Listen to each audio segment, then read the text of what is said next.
Elizabeth Farr. And I'm Nathaniel Demmy. I'm Penesso. And I'm Conor. And we are Team A, and today we are here to address a very essential but often overlooked part of national security, and that is port and cargo security. First, I would like to make light of the current situation. Currently, the Congress has recently mandated 100% of cargo screening within the next 3 years. Our proposal implements a great program that will achieve our goals within the next 3 years, and we also have long-term goals post our 3 years. Secondly, we need to consider the recent attempted terrorist attack by Yemen. This exposed some key holes in cargo screening, which our proposal will address and prevent even those creative terrorists from attacking U.S. soil. Next, I would like to address port vulnerability. Ports are massive in size, they can be accessed by both land and water, and they are often situated near urban hubs. Thus, if a terrorist attack were to occur, this would put millions of lives in jeopardy. Additionally, ports are also home to many U.S. naval bases, which can be seen as a major terrorist target. Next, we must remember that ports are critical to international trade. As you will note in the next slide, over 95% of non-North American trade occurs by sea every year. If for any reason, such as a terrorist attack, this trade were to be delayed significantly or even stopped, this would have an enormous effect on the U.S. economy. And last, I'd like to let you know that this presentation will be taking a proactive approach. This is such that we would like to achieve our goals within the next 3 years and receive adequate funding so that we can prevent future terrorist attacks. We want to prevent our terrorist attacks by ensuring that we are not waiting for an attack to occur and then covering ourselves up after that. Because we have found studies that indicate that if a weapon of mass destruction was detonated at a port, that would result in $1 trillion worth of damages, which would just take an enormous toll on U.S. GDP. Next, to effectively target our strategy, we divided our threats into 3 main categories. We also are addressing these in order of importance and relevance. So first, we'd like to address cargo and carrier, because we realize that cargo containers can be used to smuggle terrorists as well as act as weapons of mass destruction. And we want to make sure we work towards making sure that these are screened in advance before reaching our ports. Secondly, oil. This is one of our most valuable resources, and it is such a volatile substance that we need to give it special attention. And third, cruise liners. These are of concern because so many U.S. Citizens travel on cruise liners every year. However, cruise liners implement some of the best security measures out there today. Thus, we will, for the purposes of this presentation, we will not be taking an in-depth look at cruise liners. Next, Kevin will talk about our alternatives. We recognize that in order to have a successful strategy, we must assess and evaluate the alternatives that have arisen for us, 3 of which we have outlined here for you today. First, we realized that throughout reading the proposal, that U.S. registration was woefully below what it could be and what it should be. We thought that by increasing the amount of ships registered with the United States, it would increase transparency between the cargo companies and between the United States, which would therefore help port security and help make it efficient. Unfortunately, we saw many threats relative to international issues, such as a souring of possible international relations, because we would be taking business from countries who could rely on registration with their country. Going along with this, we decided against sort of segregating the way that we do security based on the amount of risk that certain countries present. We thought that if we were to segregate this, it could be efficient, but it also could hurt our relations with companies because we would be differentiating between them, and they might take that as an attack on them, and it might lead to certain trade embargoes. Lastly, we thought about implementing some sort of self-screening container that would be able to screen itself so that we could have 100% of cargo screened with little to no human interaction. Unfortunately, we ran into implementation issues, seeing as this technology is not readily available, and we would have no way to check whether companies would tamper with the technology while it was overseas. Lastly, because this would be very costly, and we didn't have exactly the funds to do it. Now Conor will talk to you about our required actions. Upon considering the alternatives, we determined that to successfully meet our objectives, we would need a plan that addresses the issues both in terms of domestic action and foreign cooperation. We ended up with these 5 required actions. The first involving an already existing program in the U.S. government called the Container Security Initiative, or CSI. In short, this program allows other nations to voluntarily allow OTS agents to pre-screen cargo abroad before it reaches U.S. soil. We believe that this has enormous potential value and is underutilized, underpromoted. We plan to expand this program to a point where 95% of cargo is pre-screened before it even reaches U.S. soil.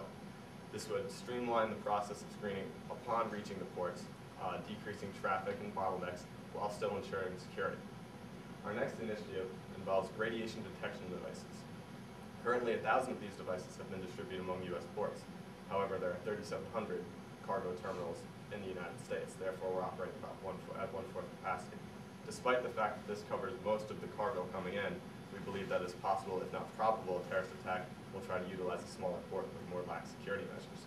Therefore, we would like to distribute radiation detection equipment to all ports in the United States so that we may prevent nuclear weapons or WMDs from entering our nation. Thirdly, we would like to expand Operation Neptune Shield, which is another U.S. program which currently mandates that all ships containing hazardous materials must have a Coast Guard escort upon entering United States waters until they get to their point of entry. We would like to expand this program to include escorts, first of all, oil tankers, because they're carrying a very volatile fluid that could cause a lot of damage if used in a terrorist attack. And second of all, large cargo containers. We believe that an escort could address problems at the border of U.S. waters rather than letting the threats get so near to the ports that they could cause massive damage, or a disabled ship may block other ships from entering a smaller channel, therefore costing our economy a great deal. Fourthly, we would like to update or revise the Transportation Workers Identification Credential, or TWIC. Right now, after a brief application process and a background check, any transportation workers, including truckers, port employees, longshoremen, would have unescorted access around various maritime ports. We believe that this is not strict enough, and that it should be restricted to port employees and other employees who are at this port on a daily basis rather than occasionally passing through to pick up cargo. Furthermore, we recognize this as a great opportunity to educate these employees. We would require them to attend a brief training course that would train them in how to spot and address suspicious activity at the port. Our final initiative involves radio frequency identification devices. At the end of the 3 years, we would mandate that all cargo has an RFID tag. Carriers would be required to forward all documents to the OTS office at the port that they will be arriving at, so that they may inspect the cargo on paper and address any possible security concerns. Upon arriving, an OTS inspector can simply scan the RFID tag and have all the information about that cargo at their disposal immediately. They can then use this as a cross-reference to other testing and screening methods such as X-ray or radiation detection to identify inconsistencies. Upon identifying an inconsistency, the container would be labeled suspicious cargo and be subject to a more invasive physical search. This is our basic timetable for how we plan to go about implementing all our initiatives. Years 1 to 2 will mostly involve procuring the proper funding, which Nate will discuss later, as well as meeting certain goals for each of the initiatives. The revisions to TWIC we believe will be implemented with relative ease and will be very effective. It's something that we plan to do first if we end up with budget restrictions or insufficient funding. We also plan to have 50% RFID compliance by the end of year 2, but it will be encouraged and will not be mandated until year 3. We believe that we need to give companies time to cope and adapt their systems, as well as time to distribute scanners among the various ports. We also plan by the end of year 3 to have 95% CSI compliance, meaning 95% of the cargo would be pre-screened before entering U.S. soil. We also recognize that communication is a key factor to our success. In terms of interagency cooperation and coordination, we would utilize the DHS data network, which is a basis where sensitive information can be securely transferred among agencies. We would like to expand this outside of the Department of Homeland Security to include various other intelligence agencies, including the CIA and FBI. This would allow us to promptly address any security concerns and anonymous tips that we may have. Secondly, is our stakeholder interest network, otherwise known as SIN. Basically, this is a two-way form of communication. OTS agents, through an online format as well as in print at offices at the maritime ports, could inform various stakeholders, including port employees and local towns, as to changes in regulation. And those stakeholders would also be able to file online any concerns or suggestions for improvement so that we can continuously refine our system. So in order to best tackle our strategy, we need more money than is currently allocated to maritime security. We propose to do this in a public-private partnership, similar to AirTran and JFK. Private funding will be a security trade tax. This tax will be like a toll on waterways, similar to Easy Pass for roads. The tax will be based on volume and activity, so larger companies that do more trade in the ports will pay a higher fee than a smaller company that doesn't do as much trade in the ports themselves. Then for public funding, we'll have Department of Homeland Security grants. Currently, there are some grants available for maritime security, but we want to up these grants, make them more specified towards maritime security. And then taking the Department of Homeland Security grants and the security tax, we will pool them into one fund in order to allocate resources to our different strategic goals. So we feel like this will increase accountability, responsibility, and cooperation between all these agents. Congress, shipping companies, and the ports will be able to work together, have a constant dialogue with each other, and be able to talk about funding goals and funding risks. So some of the challenges and risks involved in this are RFID compliance. We're mandating that each company has, on each piece of cargo, there's RFID tags by the end of the third year. So companies might not want to do this, they don't want to spend the money, they don't want to upgrade their technology. We feel the immense benefit of increased trade efficiency and trade security will outweigh this low cost of technology increase.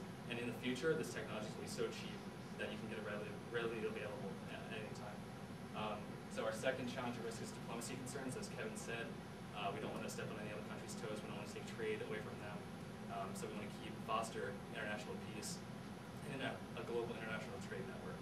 A third challenge or risk is culture change. Currently, security systems are on a need-to-know basis, which means the stakeholders must ask for information. We want to change this to a responsibility to provide. We want port authority members, OTS agents, to be able to use the SIN network and explain to stakeholders what our new security measures are, what our new funding measures are, in order to foster this cooperation and interagency communication. So now Kevin will talk about long-term goals. We recognize that this project is going to need to be successful even after the 3 years that were allowed to us in the case. In order to be successful in the future, we've outlined 4 long-term goals that we have. First, as Nate mentioned, we need to maintain the funding in the private-public relationship because funds obviously will help to drive our initiative. Second, we will need to avoid complacency. We know that as terror threats evolve in the future, we will have to be able to evolve to address them as we see necessary. Third, we will have to build intelligence, as Elizabeth mentioned with the recent Yemen attacks. A lot of these terror threats could be sort of said snipped in the bud by building intelligence and being able to recognize what's coming before it even happens. And lastly, we will need to continue interagency cooperation through the stakeholder interest network, as Conor mentioned. Lastly, we recognize that we have 3 main goals that we have to hit. We have to hit 100% of cargo screening. We have to be able to communicate these changes to our stakeholders, and we have to have effective implementation. We will hit the 100% screening through increased use of CSI, through radio detection at every port, and through continued initiatives that are already in place. We will be able to communicate these changes to the stakeholders through the stakeholder interest network and through the DHS data security network that will be able to effectively communicate with all of these stakeholders. And lastly, we will have effective implementation through our use of funding and through our private-public relationship that will give everybody accountability in this initiative. Lastly, we will be able to effectively gauge how successful each of these initiatives are by, first off, knowing that we are screening 100% of cargo. Second off, by seeing increased use of the security information, of the stakeholder information network, and being able to reduce redundancies. And lastly, through effective implementation by being able to maintain those funds into the future and being able to maintain a good private-public relationship. We recognize that international trade is vital to the world economy, and therefore security is of the utmost importance, and we believe that our strategy is practical and efficient and will effectively address those security needs. Thank you. Any questions? Thank you. We now have 2 minutes for questions. Thank you for your presentation. This is terrific. Can you give me some indication of the various initiatives that you're proposing? What the relative costs of those initiatives are? I mean, are some going to be very expensive? Are some going to be relatively inexpensive? And how's that going to look? I can answer that. Well, basically, what we would like to do is, based on the amount of funding we receive, is how we will implement. So, first of all, if we receive a low amount of funding or even no funding, we will work within the budget we currently have to implement things that are on U.S. soil. So that would be like enhancing TWIC and making those security measures more stringent and less access, like less easy access to ports and that sort of thing. We would also, if given the permitted budget, then expand our radiation detection throughout the U.S. If that is still on a limited budget, we would obviously expand first to the 25 biggest ports, because so much of our cargo moves through those ports, like 98%, huge amount of our cargo moves through there. So that's where we would implement first, and then given we have more money to spend, we would expand it internationally with CSI and with our RFID process. And also, since we're utilizing current systems that are in place, the marginal cost of upgrading those systems is very low. It's already a base for it. There's already cost and an allocation of resources for that. And also RFID technology, it's less than a penny for each tag that they have. And so the cost of that in total and every piece of cargo is very low, relatively. And also going off that, many of our initiatives, such as the RFID expansion, will be funded by the companies themselves. They only have to buy the tags, which, as Nate mentioned already, is a very low cost. We would only have to distribute scanners to the various ports. I have a follow-up question to your answer, and then a separate question. How do you see the RFID tags helping in security? I can answer that. So the way ideally it would work is that the CSI agents are screening at the port of exit for foreign countries. And so there, they are doing a gamma ray radiation detection scanning at these ports. Then each piece of cargo that is put into the container, its data is logged on the RFID tag. So there's the one method of the CSI, then there's the RFID. Then when it gets to the port, this RFID data has already been forwarded, and it can be checked to see if there has been any tampering with the materials inside the container at that port. Thank you. My second question is, you talked about the public-private partnerships as part of your solution. Can you elaborate a little more on that idea and how that will play out? Well, one thing that we really wanted to do was increase accountability with the public government and with the private companies. And one way that we thought would be great for that would be to take the tax and to take the grants and pool them into a common fund. This way that with this common fund, the public would have a stated interest in that, seeing as they're paying taxes to it, and the government would have an interest in that, seeing as they're giving the grants to this fund. This fund would then go to the implementation of our processes, and because both the public and the private have an interest in that, they'll have an interest to be able to work together and to be able to make these initiatives successful. And going off that, I believe that initiative will be furthered through the use of the stakeholder interest network. Because they're so invested, it's very likely that private organizations, private ports will come up with new innovations to increase our security abilities, and that can be shared with the rest of the nation through the stakeholder interest network, first coming to OTS and then being distributed nationwide. I have a couple questions. So question number one, this OTS, so there are different components of your initiative that you expect. Does OTS monitor the entire network of your monitoring system, or are you using other agencies to try to help the monitoring process? Sure. OTS is accountable, especially for the SIN network. So they, being at the ports, is really where they are held most accountable with their responsibility to provide information regarding security threats and any breaches that may occur. And so also they're most important, really at the port and at the ports of entry. Also, organizations that would be involved would be Customs and Border Protection, as well as ICE, who would be abroad working with CSI. Those are the organizations involved in CSI, and they would be a really integral part of the success of our plan. And going along with that, the DHS data network would obviously be held mostly by the Department of Homeland Security, seeing as it is mostly confidential documents that would be transferred back and forth. And is your timeline, I know you gave a security timeline, does your timeline include your acceptance before moving forward on these initiatives? The acceptance of the data. Their participation of the rural labor regime throughout the life cycle of this, of shipping one cargo from one agent.